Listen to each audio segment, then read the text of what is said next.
Sa kabila ng malaking alok na umabot sa 30 milyon mula sa isang kilalang online casino, nanindigan si Miss Grace na hindi kailanman magiging bahagi ang kanyang pangalan sa pagsusugal.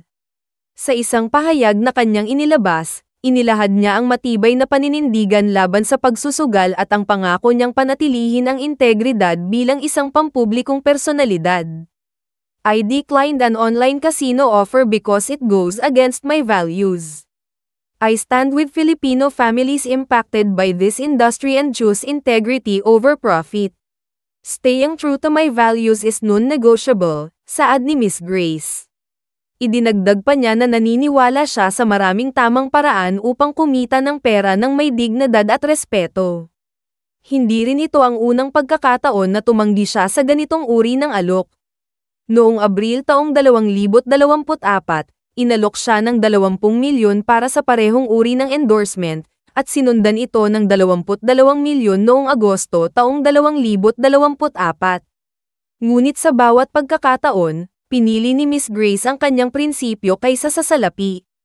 Para sa kanya, mas mahalaga ang protektahan ang mga pamilyang Pilipino mula sa negatibong epekto ng pagsusugal. Paninindigan at integridad. Binibigyang halaga ni Miss Grace ang kanyang papel bilang mabuting ehemplo sa publiko.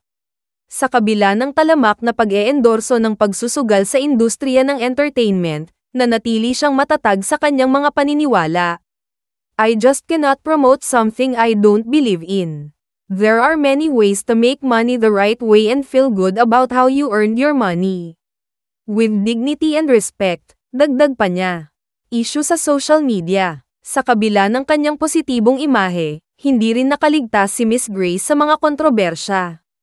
Kamakailan lamang, naging tampulan siya ng puna mula sa isang dummy account na nagkomento sa kanyang Instagram post. Sinabi nito na kahit todo gamit na umano si Miss Grace ng filter ay hindi pa rin maganda ang kanyang itsura. Palaban itong sinagot ni Miss Grace, walang filter ang video ko. Hindi kagaya ng iba dyan na queen of filter. Idinagdag pa niya na hindi pa raw nakaka-move on sa kanya ang mga taong hindi na niya pinangalanan.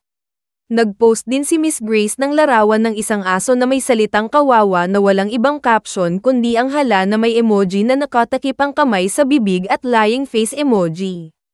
Marami ang nag-akala na ito ay patungkol sa panayam ng kanyang dating asawang si Joel Mondina, kilala rin bilang pambansang Cole Okoy. Gayunpaman, nanatiling tahimik si Miss Grace tungkol sa mga sinabi ng dating asawa. Legal na hakbang. Bukod sa mga kontrobersya, isiniwalat ni Miss Grace na nagsampa siya ng reklamo laban sa isang hindi pinangalanang indibidwal na umano'y nanira sa kanya at sa kanyang pamilya. Sa kanyang pahayag, sinabi niyang napilitan siyang lumaban upang protektahan ang kanyang mga anak at kanilang kaligayahan. Hindi ko ginasto ito at wala akong plano. Pero para sa mga anak ko, kailangan kong lumaban.